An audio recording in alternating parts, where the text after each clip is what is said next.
Thank you so much for joining us. Welcome to our Pride Month Celebration Symposium. My name is Anthony Chow, the director of the San Jose State University School of Information. Thank you for joining us and welcome to our celebration and recognition of Pride Month.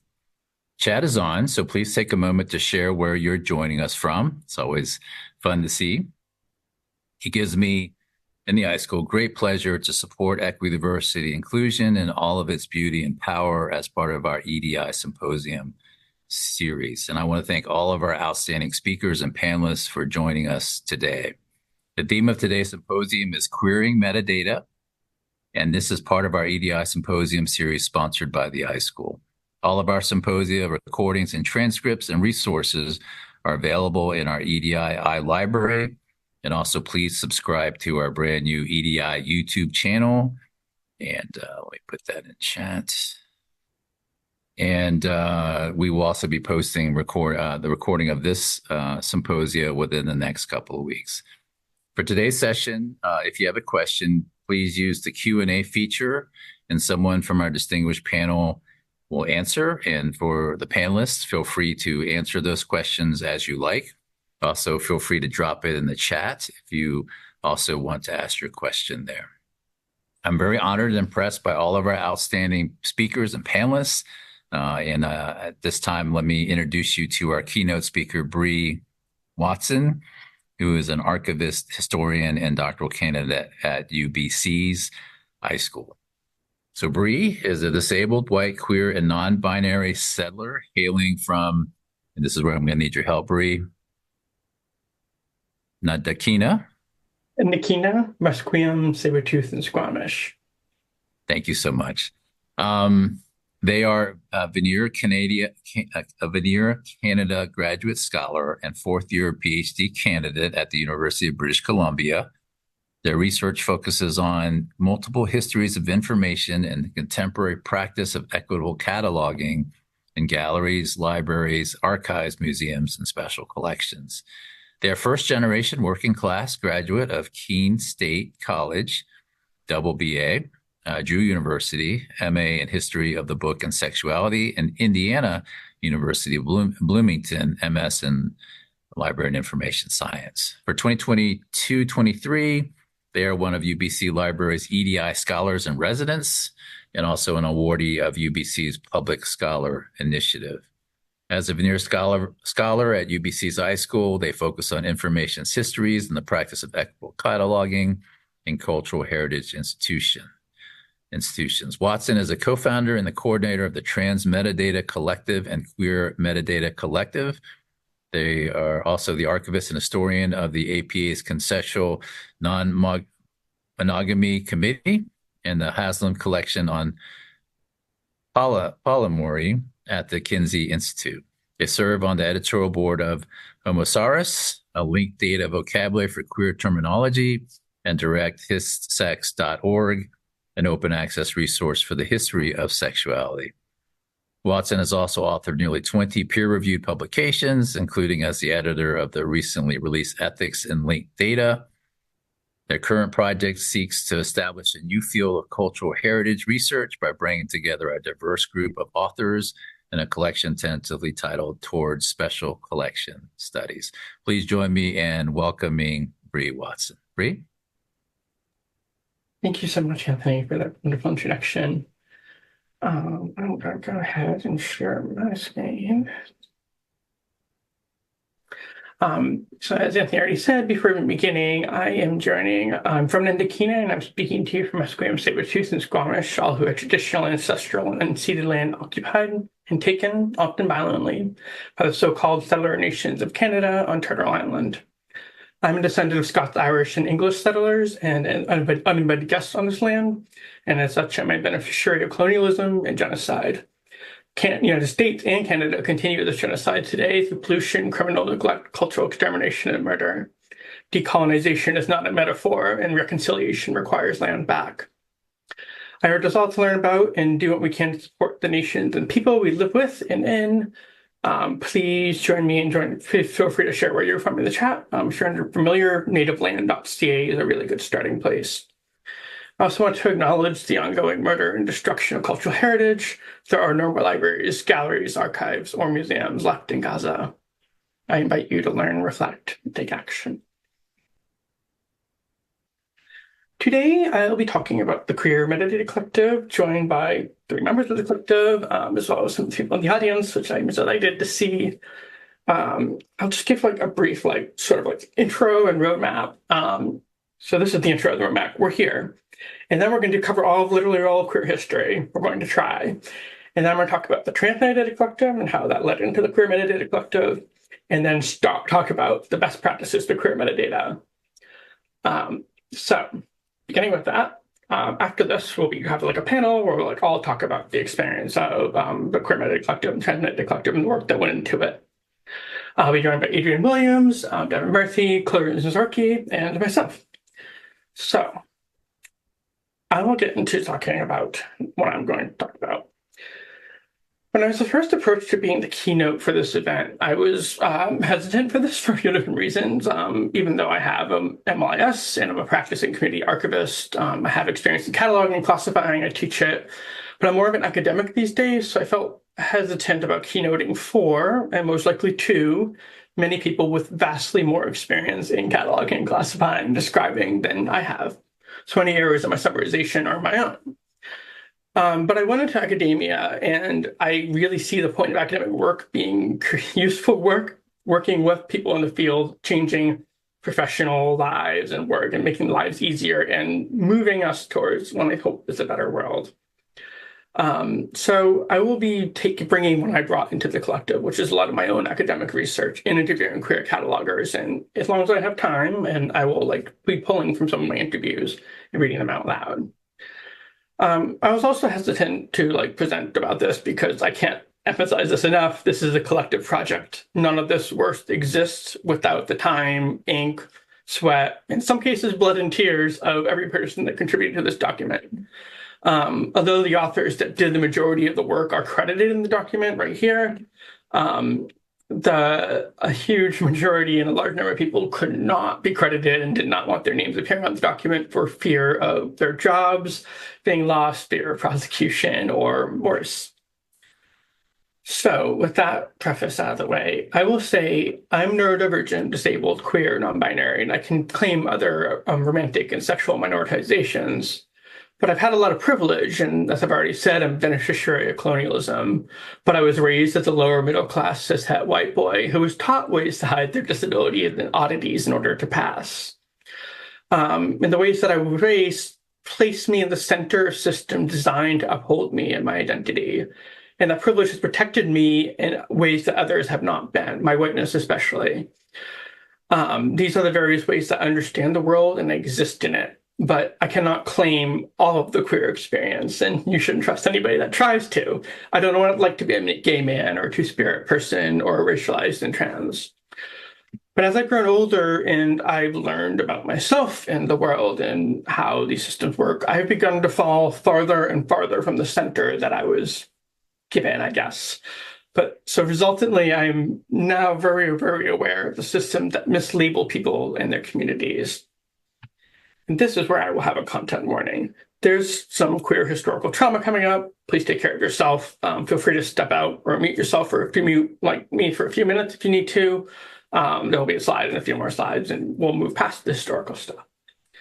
So it's great to be here to celebrate the release of this document, to be at this symposium, to speaking to you all. It's a good thing to be gay and alive. This document and the movement it was built on didn't necessarily have to happen. And I mean that both on a personal and a societal level. I can't speak for anybody else, but personally, I barely survived my attempts at heterosexuality and cis heterosexuality. But even now, surviving a queerness is too often these days, an uphill battle. These photos are from, in order of left to right, an Israeli soldier reading a book in a Palestinian library that has been lit on fire, a Republican candidate for office from this year running the works of a Quebecois author. Books are titled Queer and Naked, and another Republican candidate running books from last year. Honestly, my or our survival, queer survival, was probably never supposed to happen, even if not by our own hand. Society has done a really great job of killing queer, trans, and gender diverse people. They did it for centuries. They shamed us into masking, silence, death, and it worked. It worked really, really well for centuries and centuries. It worked until our queer, trans, ace, non-binary, etc. ancestors said no more. They said silence equals death. They said, be gay, do a crime, do the crime of being alive, of being happy.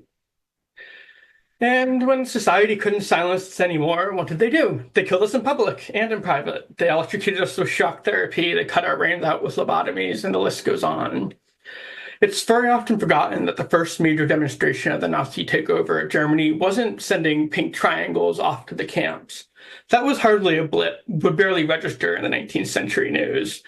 No, the thing that made the news, so to speak, that made the rest of the world pay attention was the raid on the first queer library archives and museums. It was when they pulled out our stories and our histories, our books and our art, and they dumped them into the streets and they burned them. That was unique. That got lots of 19th century retweets. And it should have worked. We should have shut up. We should have gone back to the closet. But no, we had the entire gay-ass audacity to keep living and keep fighting. And eventually, when they couldn't kill us in the open anymore, they tried to kill us through government policy and negligence, letting a pandemic rage unchecked through queer communities for decades. The gay disease, we deserved it, they said. And telling these histories, whose and what stories we are describing and catalogs, binding exhibits, classifications, is important. It's very vitally important because sometimes a word is the entire universe to somebody. So to describe something means to prioritize it, to center it, to make it known. And information systems work really well if you are in the center of the world, if you're white, if you're a settler, if you're a straight man, and so on. And anybody outside of that center can tell you about how these systems have failed them personally. For example, Indigenous queer people are still labeled as Indian gays, a term that would probably better describe people on the other side of the world. Or until recently, asexual people could only find books about themselves under the heading asexual plant reproduction. Imagine being called a plant. This is not just a one community queer problem. It's not just a trivial problem. Minority stress research demonstrates that when people encounter messaging from society incompatible with their self-identity, it increases the likelihood they'll experience depression, anxiety, trauma, and suicidal ideation. Names, identities, and labels are not bias-free scientific labels. They're gateways to understanding and respect, which should describe our innermost desires, our outermost goals, our hopes, our dreams. So let me begin by introducing a couple of labels that the Queer Metadata Collective uses throughout its document. The first one is WebCham.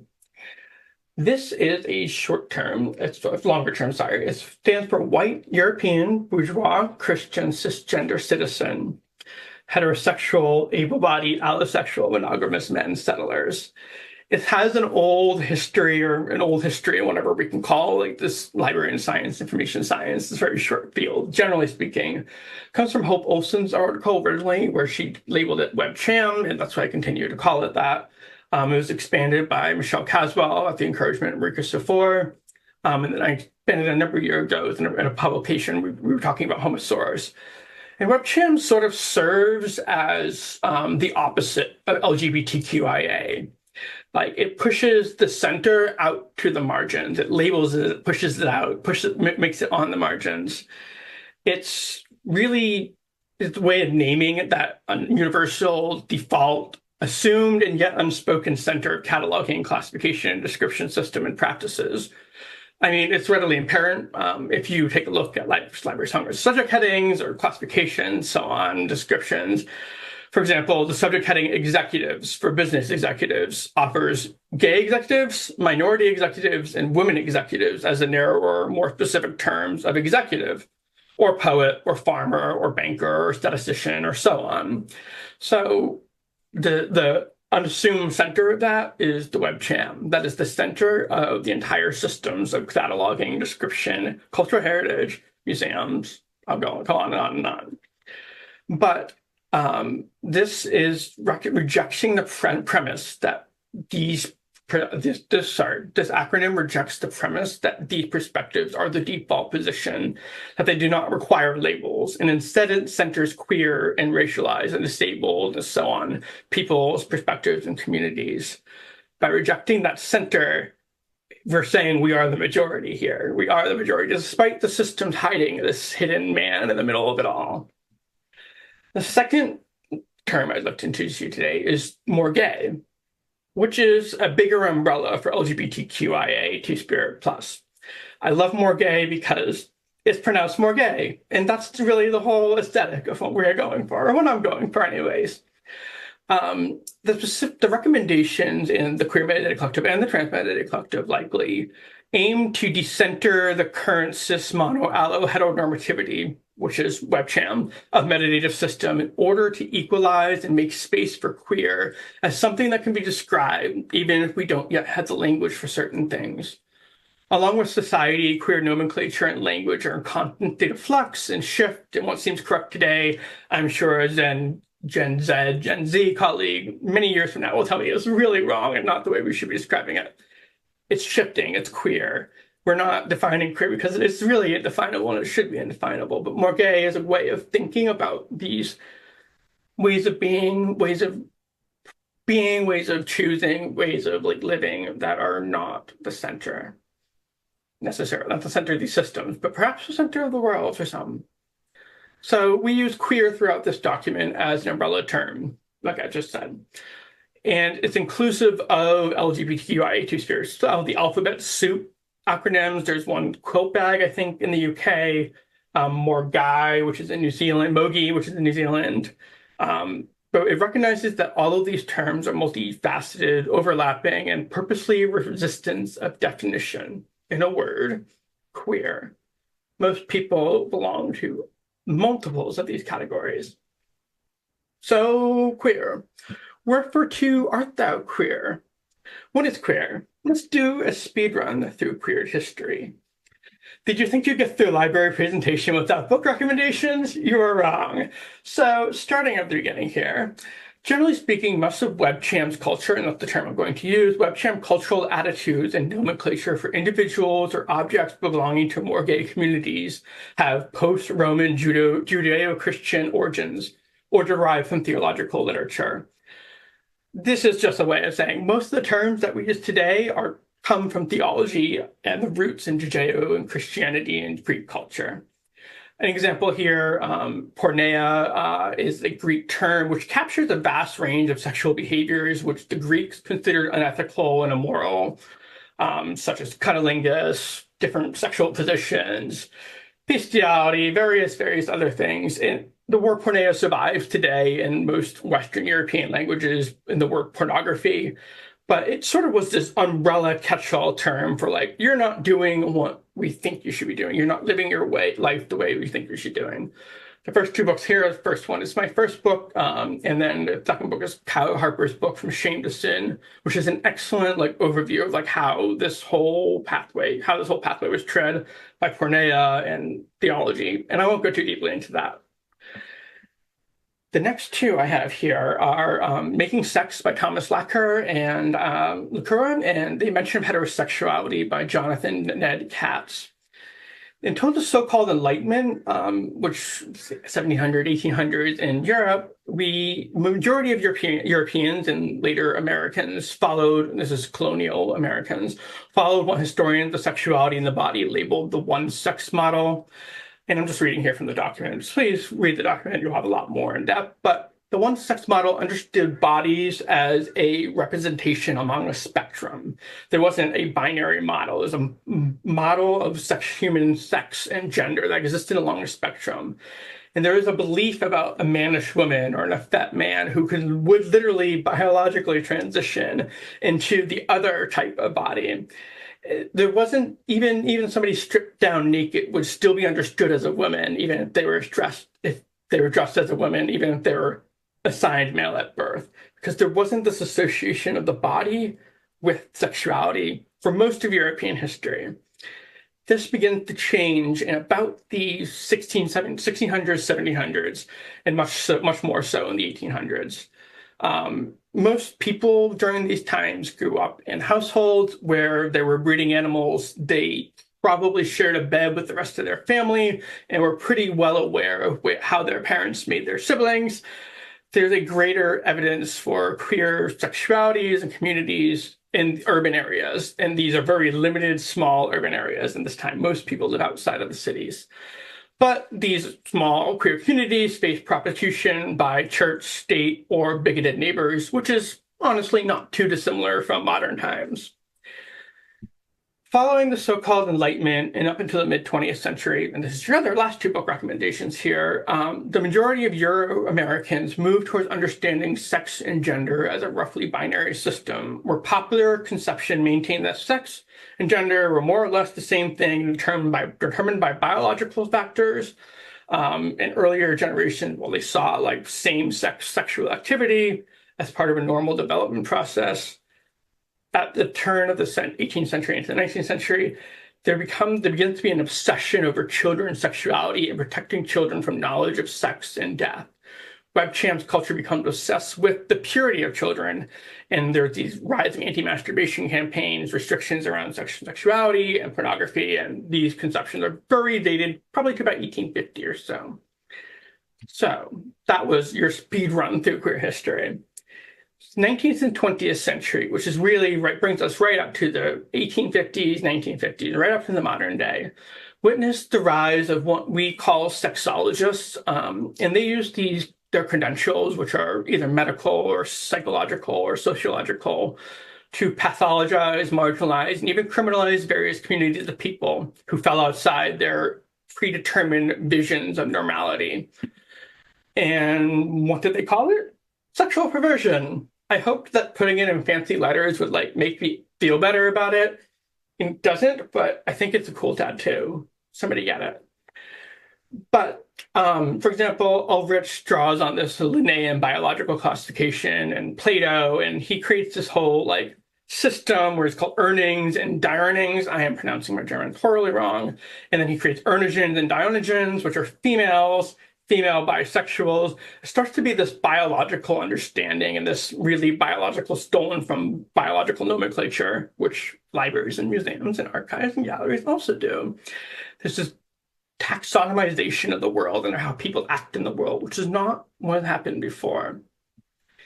Sorry for the transition from black to white, but quote from Krafft-Ebing, perversion of the sexual instinct, this is where the term sexual perversion comes from, as will be seen further on, is not to be confounded with perversity in the sexual act, since the later may be induced by conditions other than the psychopathological.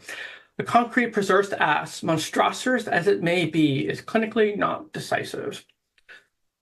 Don't worry about too much about what he's saying here, and also tag yourself if you like. But perversion of the sexual instinct is what he's saying here is like, it's not just the way you act, it's that something in your environment has changed you. You've become gay. This is in European sexuality, this is the idea that you become gay, not that you're born gay. That's an American idea that comes with Alfred Kinsey. He locates the origins of psychopathic sexuality, which he calls it, in the societal environment and the immoral decisions made by subjects. Hirschfeld, another sexologist at this time, begins to move towards this idea that humans begin as sexually neuter and then develop into different types as influenced by hormones, including what he calls Anders als die anderen, people who are different from the others. So that was a lot of background, lockout history. What's the point? It's to contextualize the ways that these sexological processes, these biological processes, influence cataloging, classification, and description of queer people in GLAMs, galleries, libraries, archives, museums, special collections. Especially the way that sexological literature influences literary warrant, which then influence controlled vocabularies, classifications, authorities, ontologies, and other aspects of knowledge organization. And I'm going to take a quick sip of water. And it's not even like subtle. Library of Congress just full on takes the whole system from Krafft-Ebing.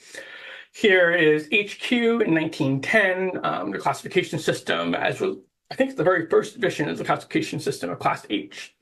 And you can see right in there abnormal sex relations. You can see psychopathia sexualis. You can see sexual perversion in women, homosexuality, which was only for men, and sadism, masochism, fetishism, prostitution. All of these things lumped together in one beautiful HQ category, which still haunts us today. Here's the very first one. And it carries on. Like, I would just have a brief history here. Like, even 1970, 1969, the United States, you have Stonewall. Very next year, 1970, the first organization that became the Rainbow Roundtable of the American Library Association was founded and became the task force, founded the Task Force of Gay Liberation. It was the very first queer professional organization, far ahead of just about everybody else. I think the Psychologists follow about 5 years later. And the very first gay task force sets their initial goals, which include the creation of bibliographies, vision of library classification schemes, and subject headings, building on improving access to collection and fighting job discrimination. And they put together a list of 37 gay positive books, with magazines, pamphlets, which become known as a gay bibliography. During this time, we still have sexual deviations as the chosen term language throughout from the 1970s to about 2007. In 2007, LC decides to take a shift to calling it paraphilias. And they do that by following the DSM, or the Diagnostical and Statistical Manual, which is the guide just used to diagnose mental illness in the United States. So the Library of Congress very consciously is following these psychological, sexological, sociological things. All of this is to bring us to here, to return to the present day and the purpose of the document. We, the collective, argue that the concept of community warrant, like, to remind you, Library of Congress is using literary warrant, saying, like, there's a book about this, so we need a term about it. These books are by professionals. We respect that more than just a bunch of randos on the internet. But we are arguing that community warrant should be prioritized over literary warrant when creating queer metadata. That is, the best placed person to consult in the creation of metadata is the creator or community themselves. If individuals or communities use specific terminology to describe themselves, there should be matching terms in the systems used to describe works by the individual or community or their resources. When a term such as queer finds itself used in a literary work, the classification system seeking to categorize that word must have the word queer in it as an available descriptor. LCC does not. I believe Dewey does not either, and Universal Decimal does not. To put it even more bluntly, if there are books written about queer concept, they need to have queer metadata to describe them. If there's art made by queer people, there needs to be queer metadata to describe them. If there are records of queer communities, queer metadata is needed to describe them. And for all of these mediums, the specific queer individuals or community affected and or described should be consulted.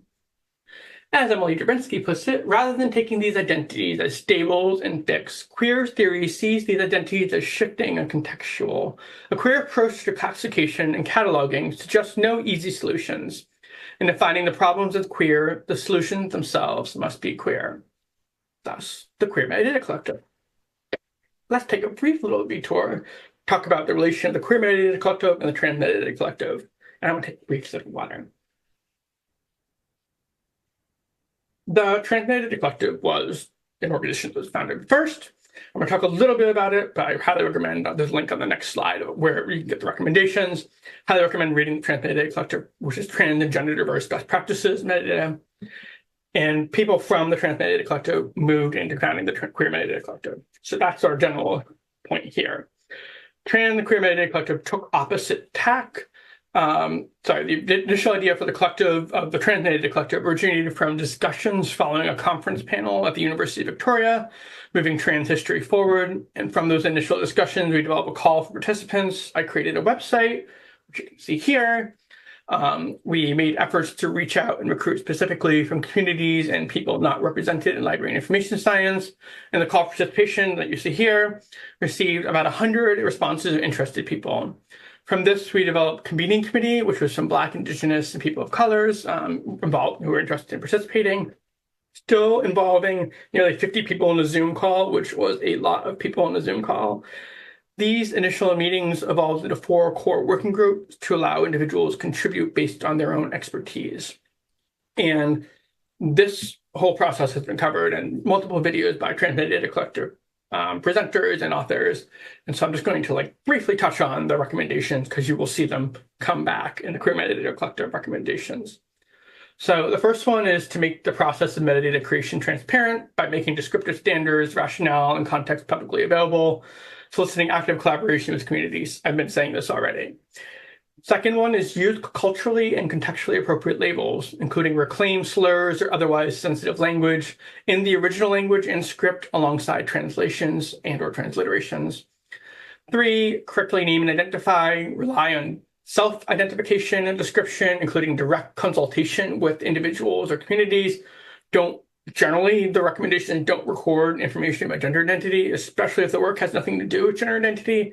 There's no reason for it to be anywhere near the record. It has no point unless it's about gender identity. Then maybe you can consult the community. General recommendation. 4th, identify content and metadata through assessment and prioritize for remediation. This is basically like clean up your catalog, work to revise things. Don't use AI. For the love of God, don't use AI to do batch replacements. It's worked well as something to identify records, to identify terms that need to be changed. 5th, be explicit about transphobia in collections, items, and metadata. Work to identify and correct sensitive language, coded language, offensive or inaccurate terminology. This includes correcting records of other metadata professionals, which is usually something that people dance around because it makes them uneasy and we don't want to get in fights on AutoCAT. Unfortunately, we're all going to get in fights on AutoCAT or whatever listserv that you subscribe to sometime in your life. I'm sorry, it's going to happen. We should generally be trying to make our world better and do the best for the individuals and communities. And sometimes we just have to take flack from AutoCAT to do that. Such is life. Anyways, the recommendations for the Transmitted Data Collective are here. Please go ahead and read them if you haven't. I'm assuming most of the people here probably have, and probably most people in this interview. And I'll tell you why I assume that in a second. The one slide that I forgot to add in here is we split up into those 4 working groups, which were descriptive practices, subject heading and authorities, ethical recommendations, name authorities and access. As each group finished up their recommendations, some started by making lists of bibliographies, some started by writing down recommendations, some started writing down subject headings. As each group finished up their document, editors came together and combined the document into one, a process which was repeated for the Query Metadata Collective. The Transmitted Data Collective was about 50 members at maximum. We had 100 reviewers. These were people who signed up to do peer review, who signed up to be on a newsletter that went out. In the 2 years it's been out, I just checked the numbers yesterday morning. It's been downloaded and viewed 30,000 times, which was a huge number I was not expecting. And that's exciting. Really, really terribly exciting. It's amazing to see work that you're done read, appreciated, seen, implemented, even incredible. The Query Metadata Collective has about 100 members, 800 reviewers, and as of yesterday morning, 8,000 downloads and views, which is, gosh. So it took the Transmitted Data Collective recommendations to about a year to get to 10,000. So the fact that we've gotten to 8,000 in 2 weeks it's been out is exciting. So I'm really excited to see what happens. And as this is the first event and as future events happen, we'll see what happens. So moving on to the Query Metadata Collective. About the halfway point. So good. That's great. I should be able to read some of the research interviews, which I'm excited about. So the Query Metadata Collective, we followed the same process. Basically, some members of the Transmitted Data Collective were interested in continuing on. Some people decided that they had had enough of Zoom meetings and writing recommendations and editing, and that is great, and we bless them, and we thank them for all the work they did in Transmitted Data Collective. But some of us who are gluttons for punishment, such as myself and Devin and Adrian, and a few other people I see here in the audience, glutton for punishment went and joined the Query Metadata Collective. And this is more or less the same website, same description. We chose to follow the same process of setting up an initial Zoom meeting and deciding working groups. This time we settled on 5 different working groups. The first one, the ethical structures, ethical framework and document structures. The classification working group, which was something that the Transmitted Data Collective did not have much focus on, which developed policies and procedures and best practices for the use of updating classification procedures. The description working group, which updated policies, procedures, and best practices for archival, museum, and gallery description, labeling, etc. And then subject heading working group, which shockingly developed policies, procedures, and best practices for development and updating of subject headings. And then the naming and name authorities working group, which developed policies, procedures, and record best practices for name authorities and records and the policies around those. This was about 2 years ago. Yes, 2 years ago as of June.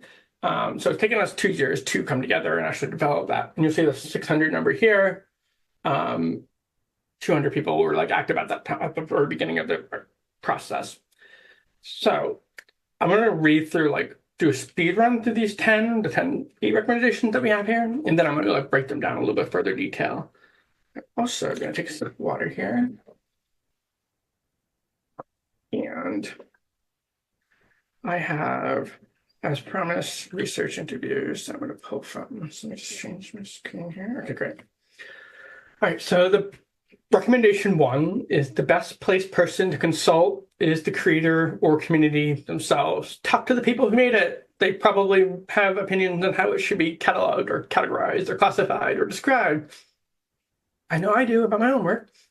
Second one is make the process of metadata creation transparent and have harmful or historical language statements, policies, and procedures.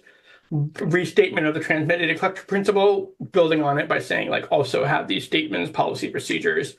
I'll go into that a little bit more detail in a second. 3, encourage, support, or develop advocacy in your institutions and contexts for better and more sensitive metadata. This is get involved, help support these systems, help encourage people who are interested in getting involved, start working groups, reading groups, so on and so forth, as your capacity allows, obviously, because unfortunately, none of us are getting paid enough to do any of this, but we are in this field and we sometimes get paid to do some of this. So try to do it with what you can. 4th, be explicit about queer phobia and collection item metadata, another adjustment of the transmitted collective recommendation. 5th, using culturally and contextually appropriate labels for queer subjects, communities, and resources. 6th, and this is one that I was really excited that we got to, is giving preference to alternative systems and practices, prioritize local control and authority where possible. Identify queer content and metadata through regular assessment and prioritize for ongoing mediation. And 8th, if you are queer, trust in your own authority, knowledge, community warrant, and your queer catalog or judgment. Let's go into these all a little bit more. First one, the best placed person to consult is the creator community themselves. We recommend prioritizing community terms, slurs, retained community terms, long-time authoritative terms, or controlled vocabulary terms. We recommend practicing a respectful and reciprocal collaboration with communities where possible to avoid uncritical application of terms. For example, I heard a horror story of somebody applying the term Two-Spirit to all of their indigenous collections that were like LGBTQIA, which was coming from, I guess, a good place or good intention, but this straight person was not aware that you don't use Two-Spirit to describe everybody who's indigenous and queer. That's why you collaborate with the community, pay members of the community, and work with the community and follow the protocols. There are many protocols, and we have citations and like step-by-step guides in the document. Prioritize using the terms the creators of the work or used in subject descriptor field, even if those terms aren't in controlled vocabulary.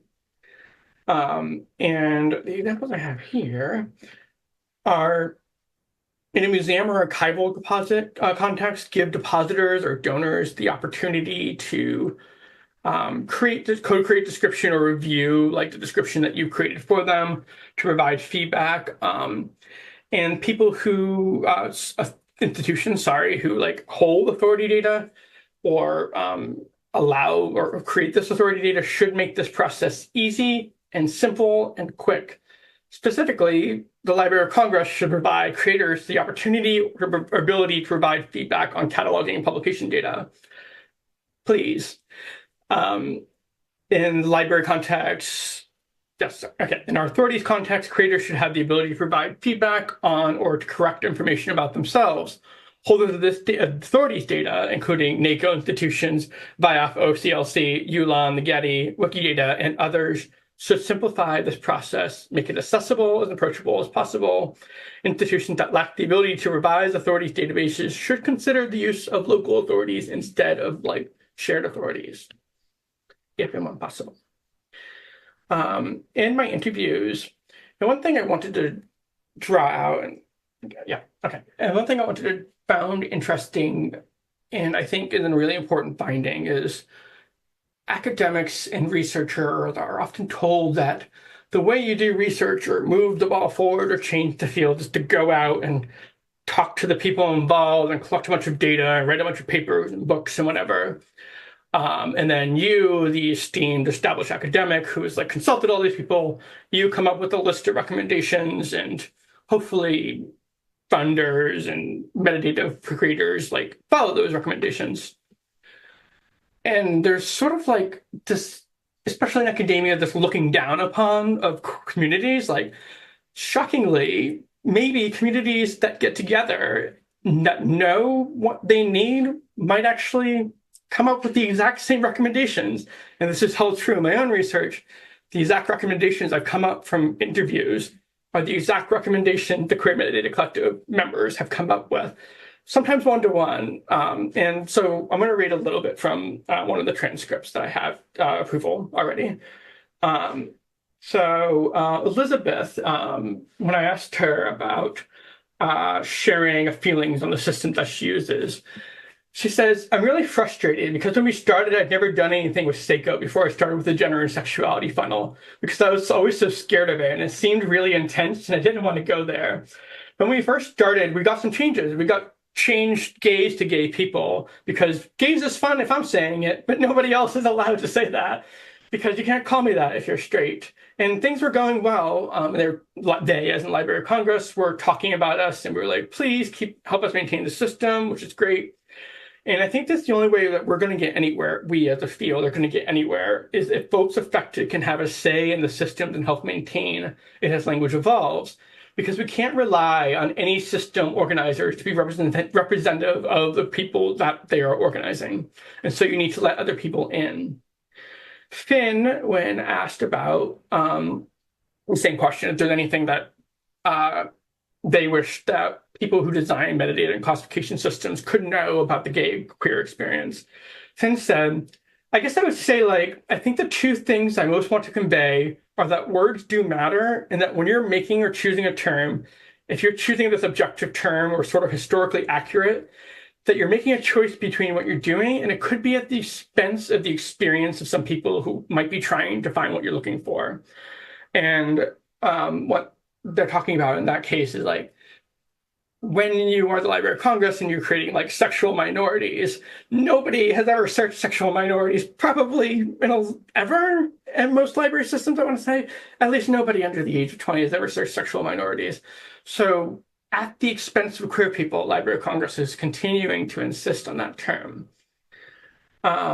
When you're designing stuff for queer gay people, it behooves you to always talk to people within the community, to understand what is important to them and where they're coming from or what that community is. And just in general, the general rule, it should be a general rule on the whole, Library of Congress should be consulting these members of the community. Next slide. All right, this is like a sub point of one, but I wanted to draw it out specifically. When creating metadata about deceased people, follow the collective chain of trust. This is something that we developed because one of the common questions is, what do I do in an archival context or library context when the creator is deceased? And I don't know what term they would have used. We've got this thing called the chain of trust. I'm not super happy with the name, but the concept is that you follow the chain in order to try to run down the correct term to use. And obviously not everybody can do this, not everybody has the funding or the time, but as a community, hopefully we can run down this and prioritize things in this order. What's the order? We interviews and discussions and lots of work. That the best order to consult when trying to decide what term to apply to somebody or how to describe somebody is start with public statements by the individual. If they said it publicly, it's probably the right term. If not, go to private or semi-private correspondence with the person. If they said it in a tweet and they're deceased, or if they said it in a different context and they're deceased, then try to go to that correspondence, blog posts, stuff like that. Letters, if you're talking even older. Third, go to the partners at the time of death. consult those partners, one or multiple, and ask them what terms that person would have preferred, if available, if the partners can choose. Following that, consult chosen family members. In queer families, in queer communities, chosen families often takes priority over and is closer than biological or birth family. So consult those chosen family members, and probably equidistantly, or like right about the same time, consult community members. This applies especially to Indigenous contexts, although being aware that not everybody likes the term the community has assigned to them. But if you've fallen all the way down here, this is like one of the last things you have to consult. Following that one, consult children, either adopted or biological children, to try to like get a sense of how the person would have liked to be described. If all other options are exhausted, and you've done you and both multiple people in the field have done a lot of work on this, family of origin is an option. I would say it's a last option and like something you shouldn't use very, very often. For example, Fiona talks about Cy Twombly. And if I were cataloging something related to him, it gets tricky because he never exactly came out as gay. And I didn't want to put that on him, but I also didn't want to ignore the fact that he had some sort of queer exploration. He wasn't completely straight. But when you have somebody who hasn't described themselves one way or the other, it gets tricky because who are you to set up their identity for them? So I feel like that's something I'm still working through. How do we want to handle describing him? Because there wasn't any good terms that I've come across for how you describe someone who never described themselves.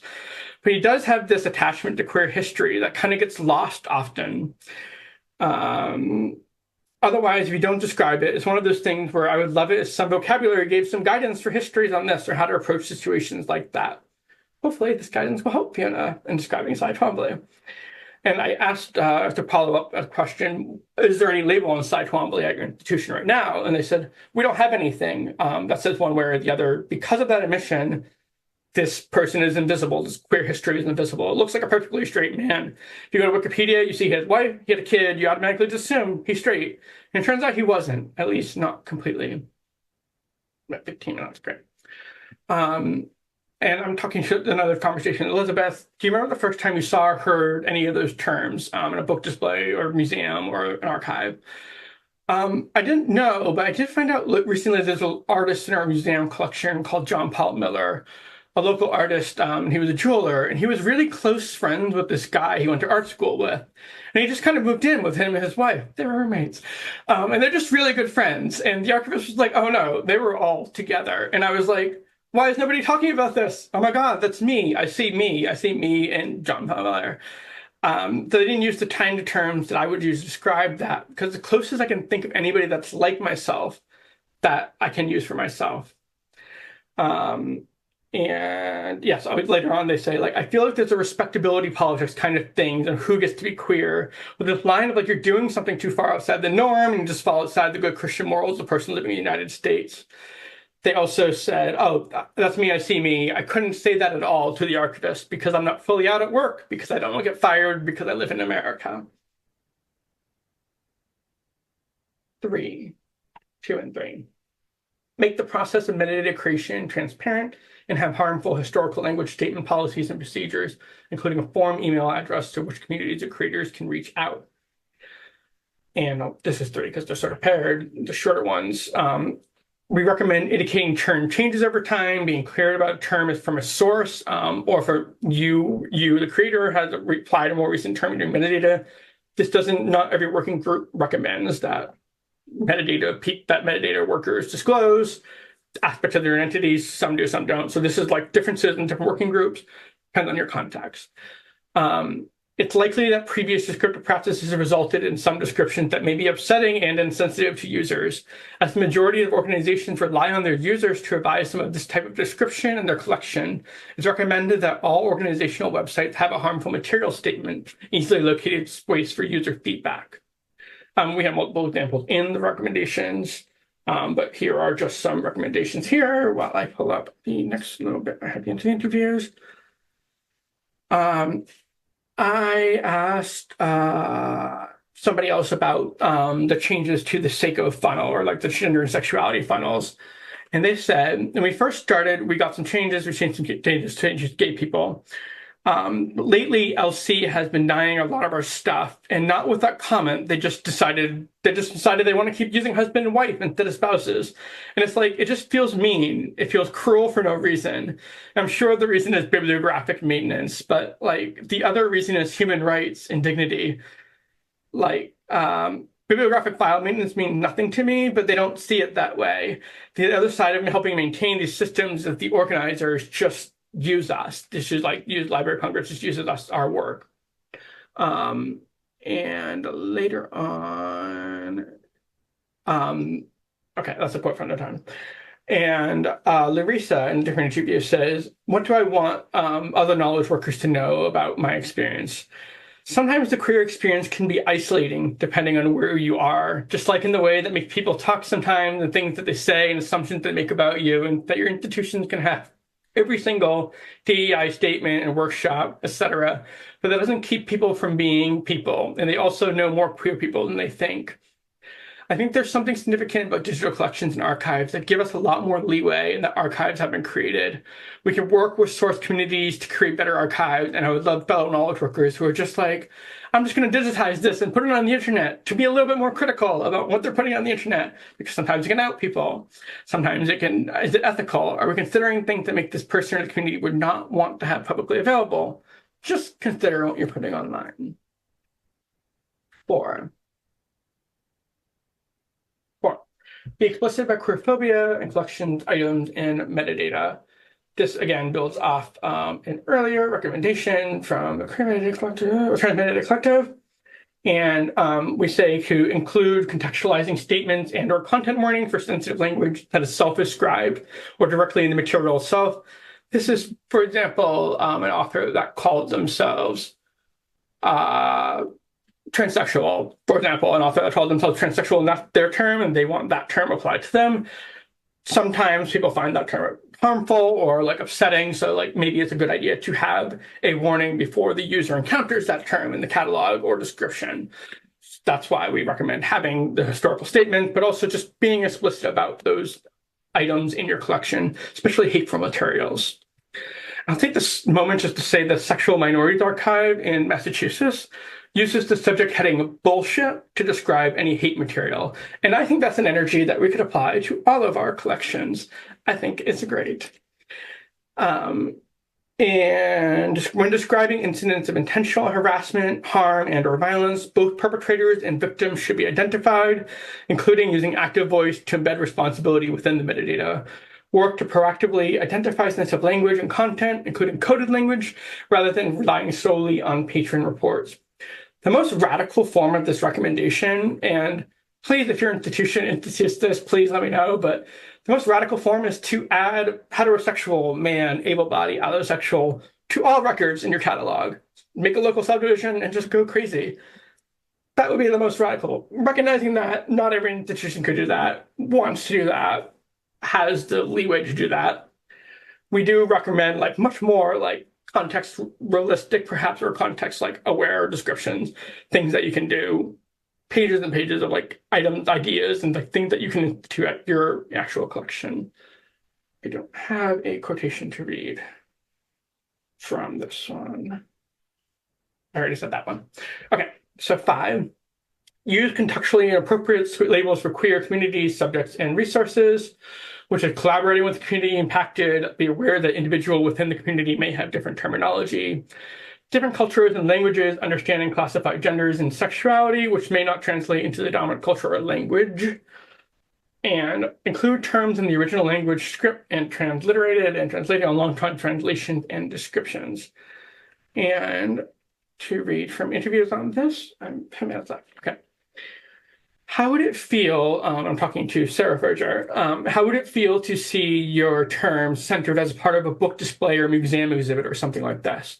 Sarah said, I would probably cry. I would feel really seen in a good way. And I feel kind of guilty because it's so much more socially acceptable, societally acceptable, especially if you're someone like me in straight passing or straight presenting relationship. We haven't gone through the same level of harassment or living situation or discrimination. And to see bisexual highlighted would feel really good. It would feel important. I would feel seen.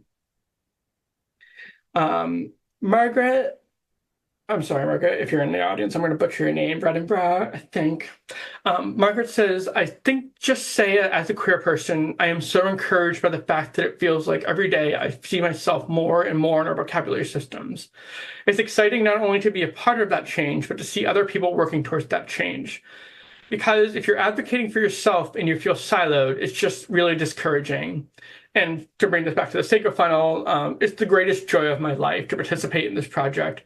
But to know there are about 30 of us out there working together, coming together once a month to share successes and frustration and brilliant ideas and literary warrant and personal interest. It's great making these strides in community. I think that collaborative cataloging is the wave of the present and not just the future. I'm thrilled to be part of that and to know I can openly talk about having two partners. I can just unapologetically be myself and bring myself to work and recognizing that cataloging is not a neutral act. It should not be neutral. Clarence says, talking about Tumblr, Tumblr was the first place. I didn't grow up in a very conservative areas, but I was the first friend that came out as queer in any way. So Tumblr was the first place I figured everything out. And finding the terms that would help me to be, I said, finding the terms for you helped you to be able to come out in this way. And Karen said, absolutely. Oh my gosh, especially asexual. It was a complete revelation. I was in my 20s, like, something is wrong with me. And then I was like, oh, nothing's wrong with me. I'm just different. This is great. It's a great moment. I even started my own blog to tell everybody in my life what it means so they didn't have to keep asking me questions. Best practice number 6. Give preference for alternative system practices that prioritize local control and authority where possible. Interrogate conflicting needs in knowledge creation and discovery. The example that we had for this is interesting. Like, this is an older collection in the United Kingdom where the term queer is still seen as a slur very commonly by members of that community. So the person working with that community said, like, being aware of that, I had to make a decision to use a broader term like LGBTQIA or something more neutral, because there can be tension between diverse identities and discoverability to enable people to find resources by and about different identities. There can be challenges to assisting users in finding materials when the language they use now versus the language that we use as catalogers and classifiers.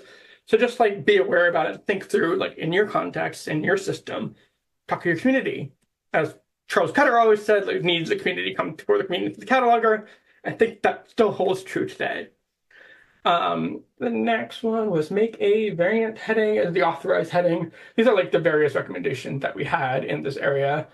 Use non-LCSH controlled vocabularies and ontologies, create local cutter numbers, subject guiding, and collection tags for orientations, identities, or topics not represented. All of these are better than collocating by classification. In an interview,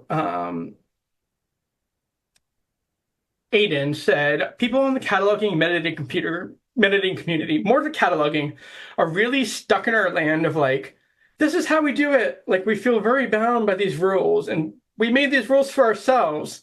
Like, we invented them. Interesting thing. I'd love to see people challenge the classification more as well, because I think there's a lot that can be done with classification. Just so much work that people are just like, we shouldn't touch it. Okay, but changes need to be made. We have these structures that they're not sufficient for our purpose, and we need to address that. It's okay for us to make changes. It's okay for us to do it. We don't do it all at once. It'd be great if somebody could do it all at once, but we need to do it because it's hurting people. 7. Identify, I'm down to like 7 minutes left. Okay, identify queer content and metadata through regular assessment and prioritize for ongoing remediation. This is plan proactively and don't use AI. For the love of God, don't use AI. For batch replacement of terms, only use some as tools for assessment alongside qualitative analysis to around the rationale impact of existing description. And I talked to Sarah Corvine, I believe it's Corvine, it could be Corvini, at Tufts. And she said, when I used to say, when we used to give tours, we don't do tours so much anymore, but to new students, I would always tell them, I'm a cataloger. And what that means, if I'm doing my job well, you don't even know I work here. You come in and you think about what you want, you look for it and you find it. And that's what cataloging classification is about. She wanted to talk about like in a case where like a staff member had been messaged by a patron. Somebody sent a message out to the staff, like instant messaging system, that someone had come, a researcher had come to the circulation desk and complained that, they're looking for books on queer topics and they were the HQ. And they said, there's all these books on child molesting and all this stuff and it's shelved right there with them. We were really upset by it. And I said, I'm kind of upset by that too. I'm going to see what I can do about it. And it's just that Tufts had not updated the classification system. And so Sarah took it on herself to update the classification system locally. Where does it belong now? Why is it here? And it's one of the cases where the library, the classifications have changed over time. Back in the day, HQ, where they put those things, that was those things. Now there's a different section where they put those things in the H's as well. Okay, it's worth it to go and take all this material that we have on this topic, take it out of this section, reclass it, and put it back. Because don't use this is probably 6 actually. Like, don't, classification is not always the best. Finally, 8, if you are queer, trust in your own authority, knowledge, and community warrant, and your own queer catalog or judgment. If relevant to the resource, feel comfortable assigning headings for historical identity labels that are no longer commonly used, such as invert. If you are not queer, avoid applying queer terminology or classification to a resource. The resource has nothing to do with queerness. Don't apply queer terminology to authority files if they're not relevant. Talking to, sorry, so many windows. Jordan, they said, lots of explaining. I find I would be a little bit more editorial in my findings about trans people than I otherwise would be, even more than I'm supposed to be, just because I get this sense from reading the person's writing. Sometimes I don't, or where this person located their pride as their identity, where they found their strength as a trans person. And I won't hesitate to put some words about that, even though it's editorial, just because I want to make a strong statement to counter everything else in the world. I feel that we need to take it a little bit too far in order to counterbalance the fact that people see the objective point of view as neutral. And many Americans see the neutral point of view as being skeptical about trans people and cis queer people to an extent as well. There are varying degrees of acceptance. And so as a trans person, I can speak from my authority. I can speak from within, and I'm more comfortable doing it. I guess the other thing is the closer collection is to you, the more harrowing it is to work with. Like, our collections are full of trauma. A collection can really get to you. It can really get to you in a way that relates to your own life to an uncomfortable extent. I would definitely draw a line between working with really heavy trauma of AIDS and trauma of queer extreme marginalization within society among queer people of all kinds before any kind of queer liberation was thought of in a mainstream way. The trauma that early homophile organizations are based on, all those things, are difficult to sit with, but nothing is more difficult to sit with than transphobia in the archives that's internalized. Those are, at the end of my slides, those are the best recommendations. I just wanted to share the last 3 minutes here to share the rest of the document. Yeah. So the part I've just covered with all of y'all is up to page 21. See down here, it's 175 pages. So to have a brief overview, the real meat and bulk of this is in 4, the detailed recommendations. Broken it down by classification. Let me zoom in a little bit more. There we go. Talks about alternative queer classification systems and around that area, subject headings. How to propose a new subject heading, how to use prioritized terms, what marked fields to use, topics requiring special attention, naming authorities, what you should include on name authority records, what you shouldn't include, how to update names, when to update or change your name. In the section 5 or 6, we have a very detailed, how to do this in Wikidata, how to change things on physical items. And that brings us through the rest of it. I noticed I'm just over the time. 5 is author information, queer identity collective history. That's who we are, what we did, and then recommendations. And then the actual vast majority of this is all of the subject headings, all of them, all of the classifications, all of them, except for the ones that we missed that I will be adding in. And so that's the vast majority. So don't be worried that you're in for 100 pages of reading. Unless you really want to read all the classification schedules, then go for it. That's where I will stop and take a sip of water.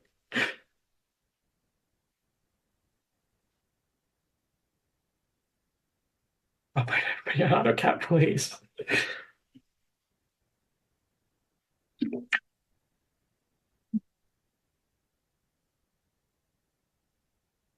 Okay. I have a list of questions. Prepare if Adrian and Devin and Chloe want to come on with me. Hey, hello. There we go. So yeah, the question I had to get us started was for Devin and Adrian. You were part of the Transmediated Collective as well as the Queer Mediated Collective. How was the experience similar? How was it different? Does it compare or differ? Like, how did you like it or dislike it?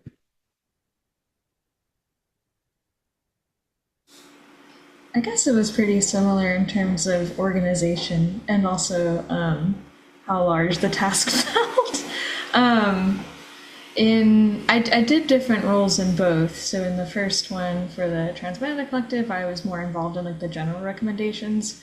And for this time, I decided, yeah, I'll just helm a working group, no problem. No, it was a lot more work than I thought. Um, Great description, but so yeah, similar in terms of like organization and handling how we researched our materials and how we came together and met and harmonized our recommendations. Since, I would have to imagine you must assume with so many people we didn't all agree all the time, so it was good to have meetings to organize those thoughts. The one major difference for me, anyway, the Transmediated Collective felt like it had a much more narrowed scope, and it was really easy for me, anyway, to be like, okay, these are like the only resources that I've ever seen that I can use to write this. Done. There was both a lot more content, it's a broader definition, but also with that more time in our description group, we got to look at a lot of policies that internally different institutions used, which I thought was really helpful. Something that I kind of wish I had more time to do in the last project. So I'm quite happy about that. I'm very pleased with how that went. Very similar, or rather, I did similar roles for the TMDC versus the QMDC. I was the co-coordinator with Beck Schaefer for the subject heading working group for the TMDC, and the co-coordinator for the subject heading group with Rachel Newland for the QMDC. The biggest difference for me was how many more people were involved with the QMDC than TMDC. It meant a lot more substantive discussions around the best practices that we ultimately landed on and how we went through questions that people had that we could fold into those recommendations. And also, as Devin said, it's simply a much broader not so much broader as a wider ranging topic than trans and gender diverse resources, because there are just so many ways to be queer, identity-wise and politically. Yeah. Yeah, I will admit that I was enthusiastic of the idea that we didn't address a big umbrella of topics with the more gay concept and just like trying to address as much. But wow, it was a lot. It was a lot of people. It was a lot of different communities, and trying to think through the perspectives of that was. I don't know if I would advise myself to going back to take on that much of a slice. I'm glad we did it though.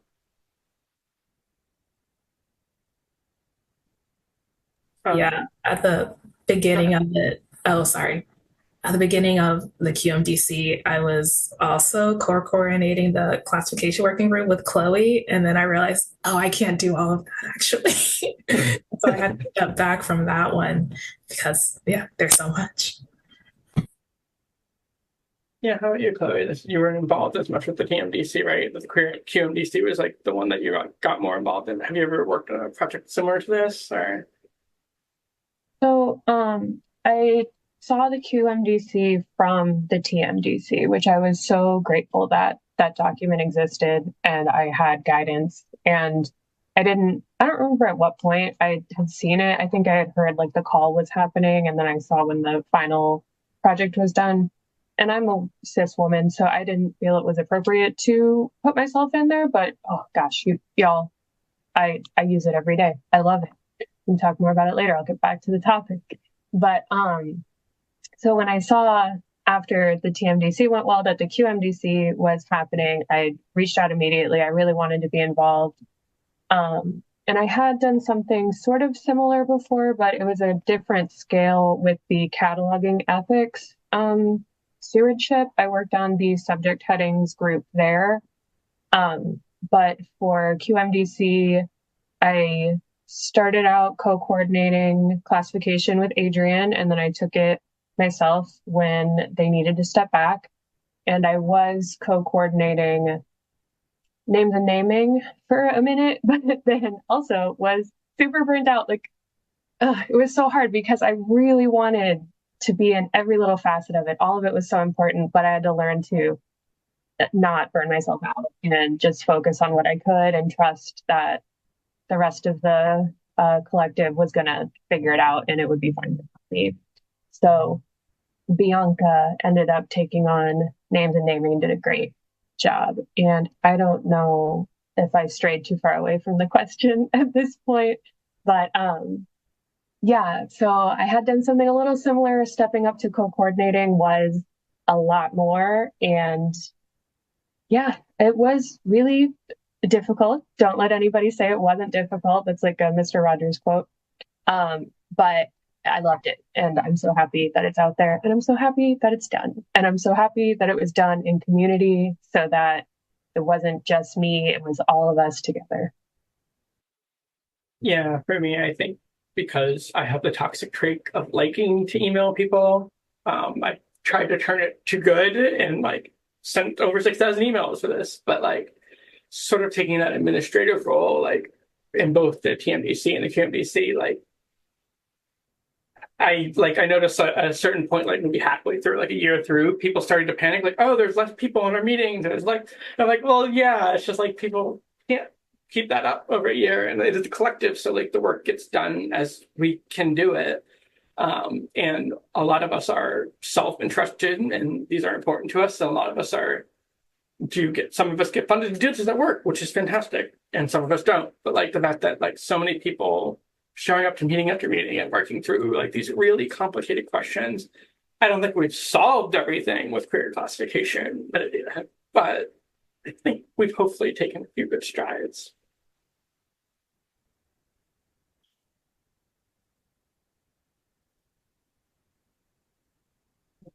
And the question I had for like sort of everybody was like, I wanted to try to capture like Masuko like asked me for recommendations for people to have on the panel. So I want to try to capture class experiences from like over the US and Canada, but also like library contracts with Adrian.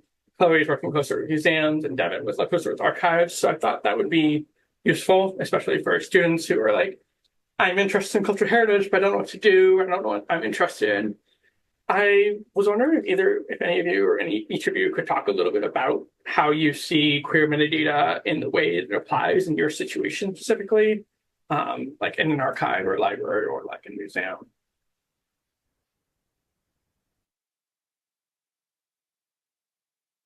I'm happy to go first because I pre-wrote my answer. No, it's good for me to write notes so I don't totally lose train of thought. But for archival materials anyway, which is that and digital collections are a large component of what I've worked with over the many years now. These collections are like crystallizations of relationships. So you have a donor bring you something about themselves or their family member or an organization, a community organization, or post-custodial relationships where you have an agreement with another institution, another country. Oftentimes, these are relationships being built because you have a legacy of keeping things you shouldn't have, or there's a digital divide thanks to, settler antics. But anyway, relationships are being made because you are being made a steward of a thing. Because of that, the metadata itself too should be relationship based. You shouldn't just be making stuff in a vacuum by yourself. So in my mind, how do I see metadata? Well, queer or general, both of those are things that you should be in conversation with others about. I think that's important for queer identities or others, trans identities, Indigenous identities, but then also just like the topics too, right? Like if it's pretty cut and dry oftentimes with post-Gustav materials, because it's like, okay, we took these things, or we have things that are adjacent. We have worked out a memorandum of understanding to provide digital access, but not keep the physical things, so on and so forth. But yeah, that's inherent in the process, I think. And then you have like a sub question: how might the recommendations be helpful in this situation? Well, a lot of them focus, like the general guidelines focus a lot on relationship building, so that'd be very helpful for the archives context and guiding you through that process. There are other resources that are there too, that are sometimes more focused, like the School for Advanced Research has the guidelines for collaboration, which is more like Indigenous relationship focused. There's work at the University of Irvine, and then also University of North Carolina, Chapel Hill has some good resources on like community archiving with different roles there. So that's one that's useful for the archival context. I also like wanted to join and build out the description group, because in my mind that's really central to, well, the phrase archival description anyway. The scope and context, those abstracts, and also for digital collections, the descriptions, all these things that get keyword searched. So ensuring that the description you're writing is accountable to the people or groups of people represented literally, and then also more broadly by that content, is really important. That you're not just sort of wild random guessing what's going on there. So yeah, that's my answer, I guess.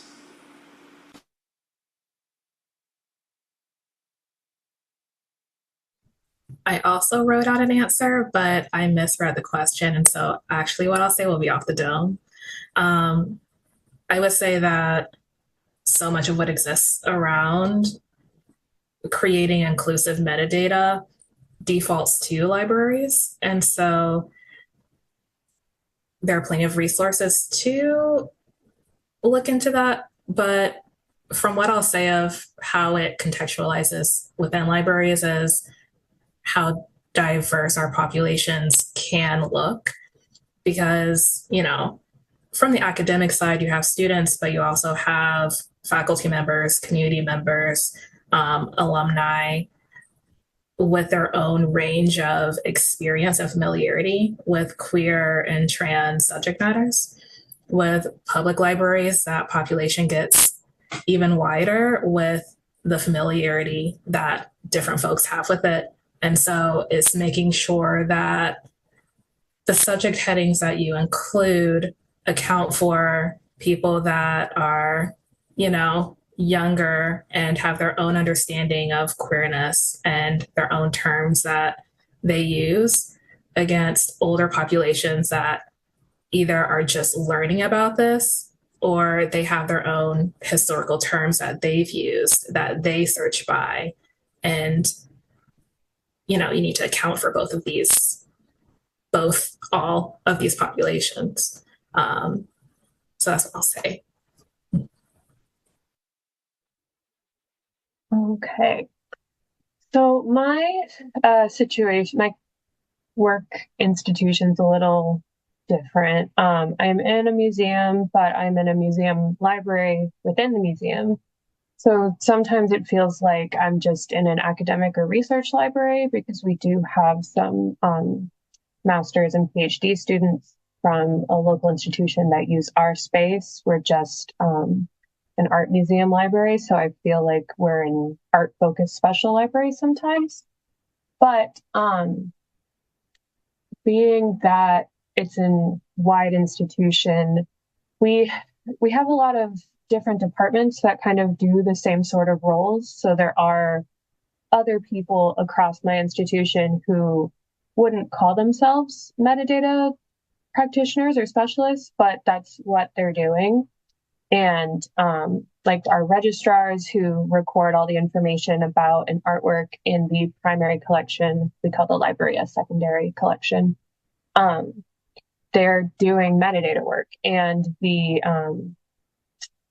interpretation folks who put the labels up on the wall next to the artwork, that patron-facing metadata, visitor user-facing metadata, the same as what I put in a catalog.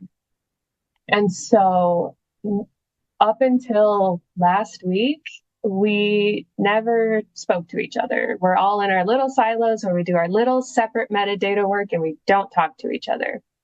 But when the QMDC document came out, I shared it on LinkedIn. I got a lot of comments. It was very scary. But one of our head of education saw it and emailed me and was like, oh my gosh, this is so amazing. Have you ever talked with the interpretation folks who do the labels on the artwork? Because they had in the past couple years put out a conscious language editing guide, which did include things about what to say and not say about trans and queer people, along with some other things like Indigenous folks and other kinds of minoritized people where offensive terms might be used. So she connected me with her team that wrote that guide, and we're having a conversation in August. And I'm just like, it's so exciting and such a practical application of how this isn't just for libraries or for archives. It can be for any cultural heritage institution, and it can be a conversation starter and can help people realize these kind of tasks are the same and we can have a shared conversation about it. So thanks, everybody.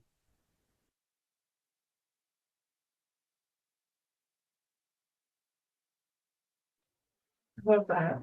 Amazing that you finally get to talk to somebody who's just over down the road, or just down the highway, I guess. We had a question in Q&A. Is there work, which I think actually goes paired with the question I had next, which was like, are there work that you want to tackle on a larger scale, either for the queer community or otherwise? And my recommendation was like, are there other areas you'd like to see some more initiatives for? I guess I could talk to that. My first thing to tackle is finishing my PhD dissertation, and I'm sure my committee will be very happy about that. I have the incredible privilege and really unlucky to have the committee that I have that is willing to let the work that I'm doing for the Queer Metadata Collective and informing the recommendations like also count for the dissertation. And that's like not a privilege or not like an opportunity that everybody gets. And like it's really exciting that the committee stands behind me and like helps me like with that. And then tackling for a larger scale, I don't know. I'm just, the mind boggles at sending more than 6,900 emails of anything.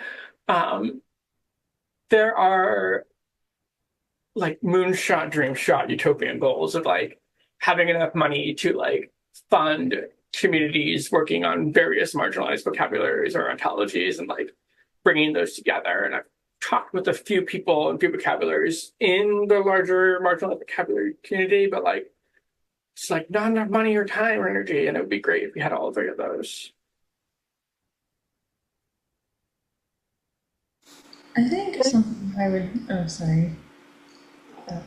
something that I would really like, and like I mentioned the UC Irvine, since they have a project, like a long-term grant to do research into community-created meta and the like, but I would, my like desired long-term goal would be that every metadata job has some component of community work or outreach in it.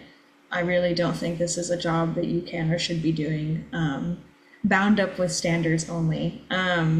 So I'm happy for that institution and looking that. I can't wait to read their final report and how that goes. I wish that my institution, that we were more organized when they were looking for participants. We weren't. I regret it every day. Yeah, that's because our guidelines, School for Advanced Research guidelines are helpful, but it is something that is truly difficult to like do in a continued non-ad hoc way. And I think for that to work, you have to radically change what your job is and also maybe how your institution works. Anyway, but yeah. I don't think it's technically a broader scale, but the question made me think of, Bree mentioned earlier the Gender and Sexuality SACO funnel, which is another collaborative project where I think it's mostly queer folks, and then also allies are working together to try and change some of that outdated, problematic language and classification numbers, like the HQs, like sexual minorities, which when I found that out in grad school, almost 7 to 10 years ago now, I almost cried because I was like, great, cool. That's what you want to call me. That's fantastic.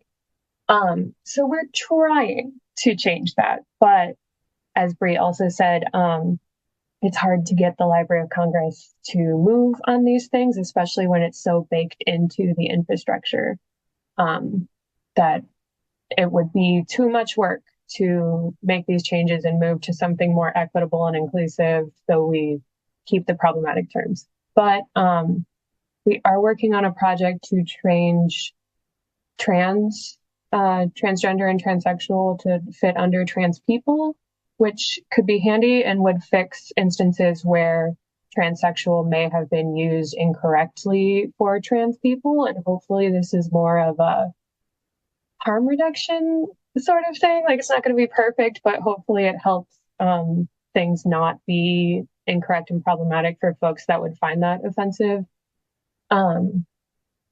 So that's another area where I'm working on queer metadata, trying to change the system, but the system doesn't want to change. For me, there is not so much a larger thing that I want to do, or at least right now. I've this past, I don't know, spring or so, I haven't been able to, I'm on the Homosource editorial board, but I haven't been able to like take the significant time to like work on Homosource. And I really want to get back there to like working on it so much. And so, yeah, more Homosource work in the future.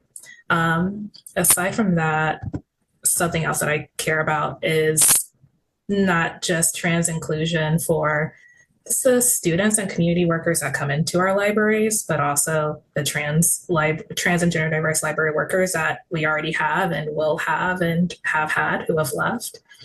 And so I'm going to figure out how to like copy and paste this link to a call for proposals, a handbook for trans and gender diverse inclusion in library work that will focus on making our libraries more inclusive by providing practical guidance around that. And so I encourage folks who have done work around making their libraries more trans inclusive to send in a proposal so that more people can learn from what other folks have done, whether it be working with their facilities and their university to create more gender neutral or all gender bathrooms in their libraries, whether it be making their ILS systems more trans inclusive and protecting the privacy and safety for their trans library workers. I encourage folks to submit to that. Thank you. There's a question in Q&A. Do you have any strategies for explaining your choices or thoughts as a queer/trans cataloger to coworkers and on committees when you're a minority? I will say the one thing that multiple people I talked to in interviews said was the best strategy. A few people were like very critical of this fact, but the best strategy was to always be like, it's a data issue, like it's wrong, like we don't want wrong data. And for some reason, they said that's more convincing than saying, but it's a bad thing to do. Take from that what you will and how that says about the general field in general. But I think it says some negative things generally. But I think it is useful. Like, it's a useful strategy. It's also just, it's right. And perhaps like maybe if that's the most useful way to make that strategy, that's just the one you have to make sometimes. I'll answer quickly or respond to that quickly because I don't have a great answer. Unfortunately, I've gotten by without needing to explain my choices because I haven't had anyone looking at it too closely. So I'm lucky that I kind of had free reign to do as I please in my institutions, with folks above me trusting my decision or not knowing enough about what I do to find out what I was doing. So I don't know if that's a good tip, but maybe you can do things without telling people. I hate that I have to say that, but I've had to be closeted at work for a really long time, so sometimes it's about protecting your safety. In previous positions, I have done exactly what Bree just suggested. Since I did face outright no, why does that matter? By my own supervisor, no less. So that was cool. I have also engaged in projects like these because there's sort of like sometimes in the past when I would try and make those arguments, they would also say, okay, well, where's your evidence? Like, where's the best practices? Well, haha, here it is. This is why I've gotten involved. This 4D chess game to then hand you the evidence that you said I needed. So that's another way. Make your own best practices, I suppose. The last, which is like kind of humorous, but it's very humorous, but it was effective in the situation I used it for. Sometimes you have to recognize that you are the person that knows the most in the room and just say it. I said in a meeting, I know more than you one time, which was accurate, just by the way. And they just said, okay, and left it at that. Now, I'm not saying you should be confrontational with your coworkers, but in that particular position, I was a contract worker anyway and was feeling quite upset about that notion, and this person did not have the qualifications to be telling me that I was wrong. So just think about your positionality and what job you have, I guess. You do know a lot. I second both what Chloe and Devin said. I've mostly been in positions where I was able to just do it, or my institution supported that. But for those who are not in that position, you're a minority, but you are not necessarily the only person who feels this way or feels this way about, that the particular thing that you're making a choice around. And so if you can approach whatever decision-making body there is as a group, that'll be substantive. If you cannot do that, if you're truly like one of one or one of two or three, then I think these are what these sorts of collectives are for, that exist outside of your institution, but can still press upon your institution. If you can't get it done at your institution, then try to go somewhere else to do it, and then say, hey, just like Devin said, like, these exist now. Here's the evidence. Here's the proof. Yeah. Yeah, I think I will be ashamed about the fact that like part of the reason I'm doing this work is to have the things that you can cite and then be like, look, this totally neutral and objective third-party group said we have to do this, so we just have to do this. Don't look at the authors too closely, but yeah, we did get a DM question. Can you talk about privilege in your context? Was it harder to include public librarians or community archivists because they didn't get paid for the work, or like the field is wider and people have the capacity? Yes. And speaking for myself, one of the things I made a point to do was to post my PhD recruitment interview things on public library listservs and like on community archivists listserv, including like the Criminal Data Collective mailing list. And made it a point to like interview those public librarians. And one thing that we didn't really get to, but I found perhaps early finding, take with what you will, is that public librarians, catalogers said, all of them have said like the thing that's different than academic cataloging is that they can see the people that they're cataloging. It's not like neutral at all. Like they see the people and they're like, I feel bad about using this catalog. I know the people in my community who are looking for this term. And I think that's a good reminder for all of us in doing this work, thinking about these fields, thinking about this sort of work.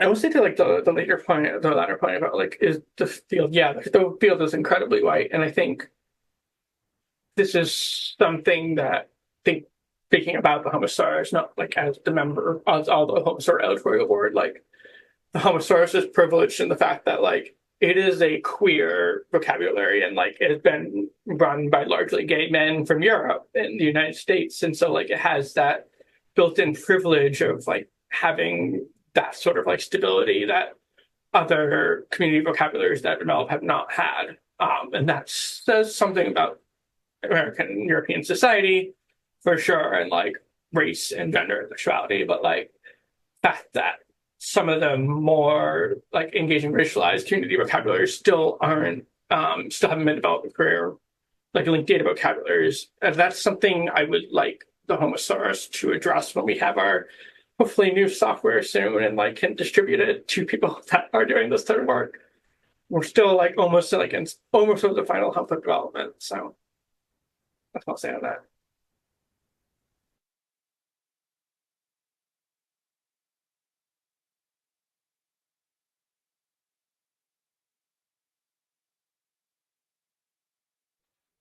And Chloe, you said you had something for this too? Okay. Sure. Yeah, just waiting to see if anyone else wanted to speak first. But so I was co-chairing the classification group, and we did notice that it was so what we did was we took an existing study of LC classification numbers on and about queer folks and updated it with modern terms to have like the master list that's at the end of the document, and that's why it's 100 some pages when the text of it's not that long. And we realized we really had a blind spot with Dewey because we couldn't necessarily find public librarians that had the time. And just from being on committees, I know that a lot of the public librarians that I've worked with had to do it on their off times or their lunch times. And it's really frustrating, but I am very aware that in my position in a more research library setting that doing this kind of work and professional development is part of my job. And I'm really privileged to be able to do that and to be able to do this work while being paid by my institution, because we can't get paid by Bree or by the rest of us here. And there's no UBI in America, so gotta get paid somewhere. But I wanted to touch on, and it's not quite in the question, but I am a cis white woman, and I'm very aware of my privilege and positionality in that there are other folks who are more marginalized than me. So and this kind of goes back to the earlier question of like, how do you tell people things when you're marginalized? If you can I try to be a Karen when I need to be, like find an ally who's slightly less marginalized than you is what I try to be. And I try and like speak to lift up other people's voices and to back them up where necessary, because I know that just by my nature of being a white person in a white supremacist society and a cis person in an anti-trans binary society, that I'll get taken more seriously than others. So if anybody out there wants me to back you up, I will fight everyone on AutoCAD, and I will tell your boss that you're smart and you know what you're talking about, and I support you. Please don't fight everybody on AutoCAD. Nobody deserves that. Nobody deserves it. I was going to add on to a point that you made that when we were doing the Dewey, making the list to Dewey classification, shout out to Alex Curios of Dewey Decimal, the editor of Dewey Decimal, for giving us access to Dewey, which is a great thing to be able to actually look at the system using Web Dewey. Also, like trying to hijack resources one thing to another. So in my case, I was teaching cataloging classification, so I used UBC's resources, like they were paying me to teach cataloging classification. So I had all my students just go to the Dewey as part of their learning process. So they learned a lot about Dewey and classification.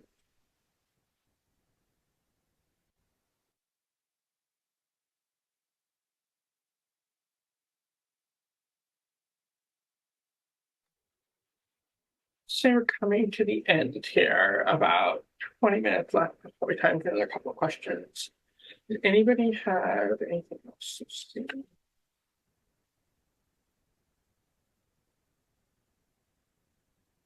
Other areas you would like to see similar initiatives for alongside infrastructural things that improve metadata more broadly. I think I spoke a little bit to this about like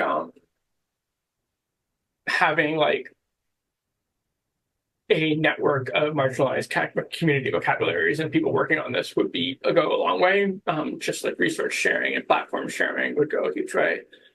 My like sort of pipe dream is to like get $1 million grant to do a queer authority file, to run a totally different name authority file separate from Library of Congress and VF and whatever OCLC is doing or rather not doing. We'll put that one to the side. So I think some sort of infrastructural, like, like the big concerns is like sustainability and keeping it going. And like that, those are valid concerns. And those are hard questions. But hopefully that is something that we can think of as more and more of these media vocabularies come online, so to speak.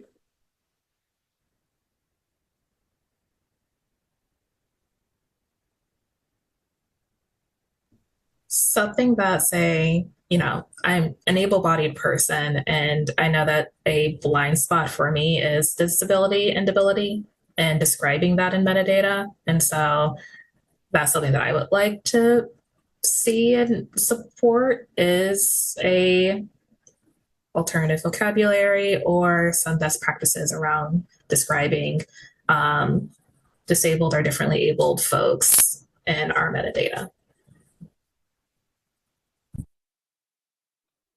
I'll be an LC apologist for 1 minute and 1 minute only. They did recently hire an Indigenous specialist for subject headings and authority terms. So I think that things like that are a great way for folks that have the money to fund these kind of things to be able to pay somebody who's in that community to do the reaching out and providing more accurate, respectful, inclusive, correct terminology.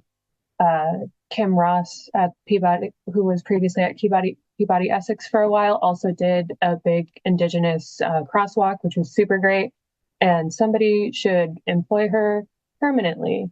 Maybe we should have some kind of giant overstructure on term positions. I think that's a major issue that keeps minorities out of fully contributing to the field, as you're constantly looking for another job. And that if you have all that stress, you can't do great work all the time. I posted this excitement in the chat, which is Homosaurus having a Spanish translation, and I am hopeful that I would like for like other efforts in the future, including our own best practices, to have that Spanish translation.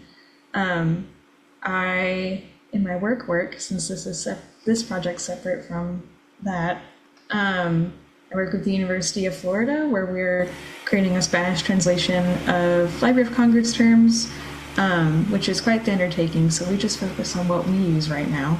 We're always looking for other people who may be interested. But that's important to me just because of the places I've worked at. Spanish is a major language, a major component of students on campus, but it's also a major language in our United States country. That's where we're at as a whole. So it would be nice to continue having that available as an option.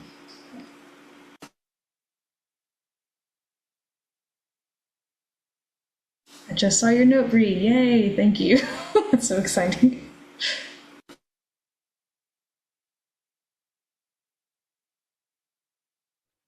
I had a thought, but in reply to something that Adrian said, I can't remember. Let me check the caption.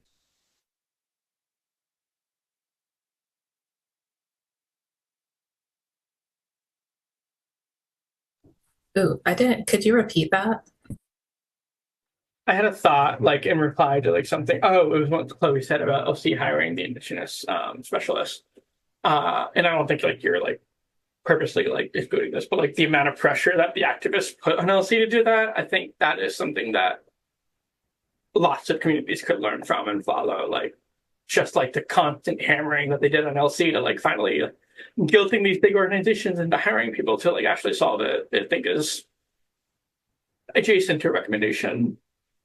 But yes, for sure, I think it's great it is progress that LC is like doing that, but how many years later was it? Like century later? Yeah. But I think that's a useful strategy going forward for like marginalized vocabularies for sure. I appreciate you bringing that out. I will say we have time for one more question before I'm going to call it. I'm about to lose my voice.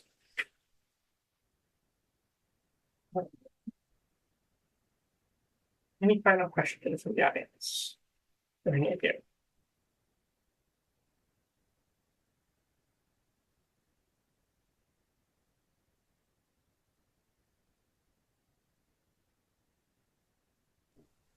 One Say what question you- that one question that was on the one of us panelists wrote this is, what are some ways libraries can support members of your community? I think one way is to, or a couple ways to, one, center our needs and experiences, because our institutions have been built to center the needs of WebCham folks. It effectively makes these institutions less equipped to meet the needs of BIPOC, international, queer and trans, disabled students and staff, and is going to take substantive and ongoing work to truly center what we need. Some of that work won't be able to move forward or could be actively erased without meaningful transformation at the legislative level. And so some ways that libraries and library workers can support members of my community is to do what we can to not only fight against state and federal level legislation that seeks to further oppress or disenfranchise us, but to also build up and support these programs and initiatives and policy changes that do support and do empower those of my community. So whether that be getting involved in grassroots activists or organizing efforts at your institution, in your city, your state, and once you've got involved, sticking to it to the best of your capacity, you know? Yeah, so that's my answer to that.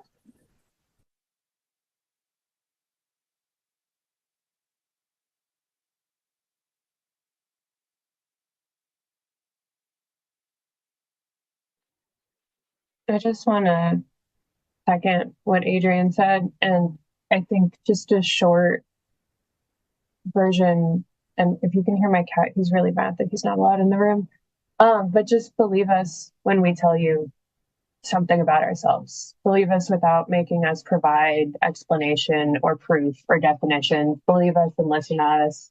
Treat DEI as something that you actually believe in and that's part of your culture, and not just something you're doing because it's a trend following the murder of George Floyd. And as Adrian was saying, speak out against the things that are happening on state and federal levels to repeal DEI and to further marginalize all of us.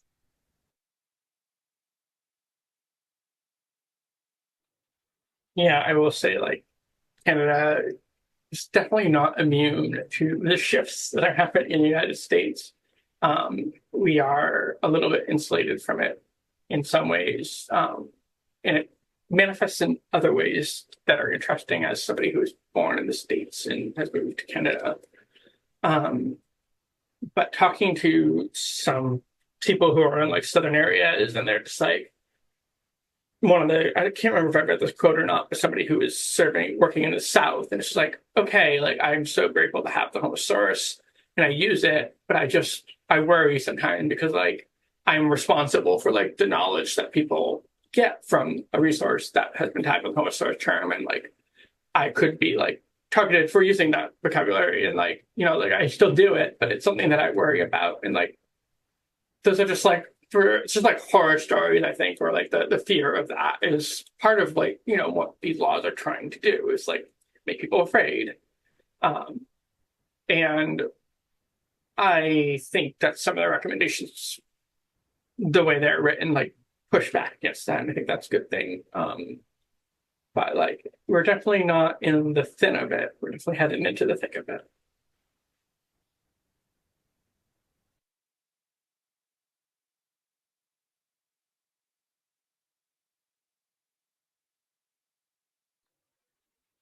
Wait one more moment for any more questions. I wanted to really quick speak on a question that was on that document that we didn't get to, but like some advice for your past self and what do you want people to know about this kind of work? My main thing is that you don't have to do it alone. And that's what this collective is. Like, there's always going to be somebody out there, even if you're not in a group of hundreds, but you're in a group of two. It's easier to get these things accomplished when you're not by yourself. Because I have a ginormous collection that I'm responsible for and was doing some authority work on and was just like really struggling. And then I went to the Transmetadata Collective best practices and was like, okay, great, this is here. And just being able to know it's not all on you, which I think is probably also some bad white supremacist, white savior kind of reaction to something. It's like, don't do it alone. You will burn yourself out. You'll be exhausted. Find a friend, find somebody else, do it together. That is honestly one of the most redeeming qualities about this field is the cooperative nature of it. And like, as like metadata schemas get more and more entangled and like data and all that, but it is so great to be able to like talk to somebody who works in a museum who's never thought about the particular issues, but like has thought about like how to do it in the museum or like in a gallery and like has a new idea that I haven't thought of, or like has already created a list of resources that you can use. That is like probably my favorite thing about this field. I love it so much that everybody like cooperates, and lots of stuff today there about vocational law and like the pressure to do that. But like I also think that a lot of people do generally get into this field because they want to make things better. They want to like connect people with the resources.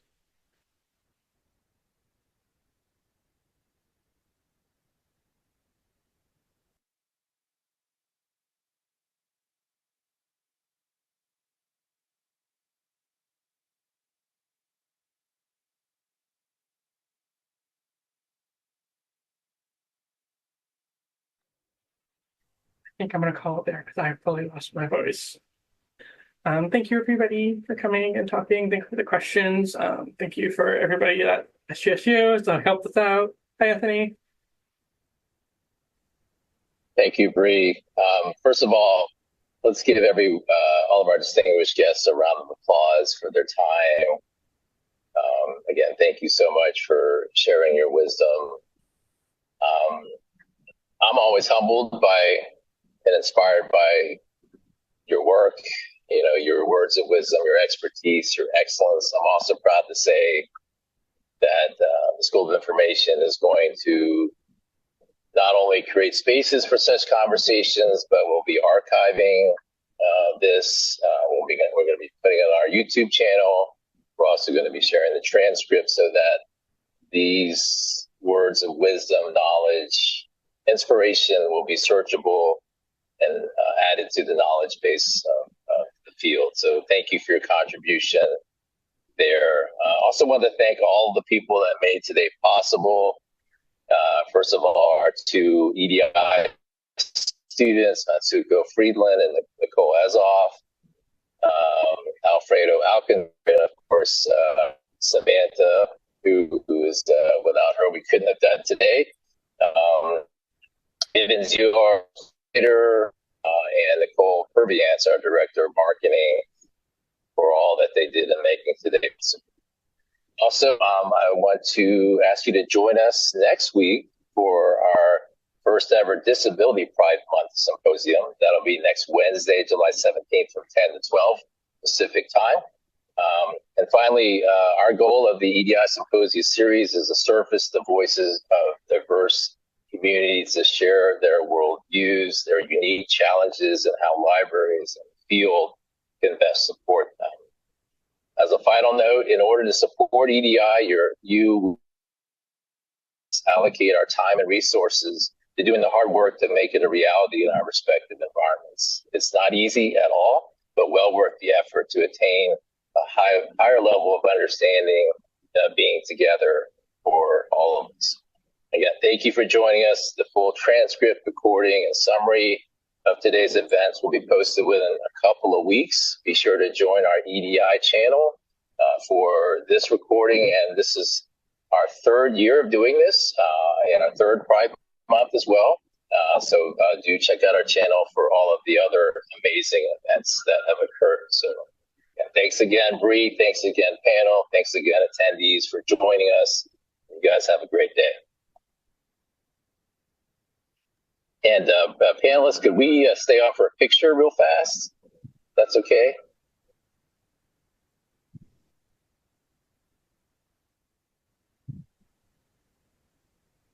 Let me get back to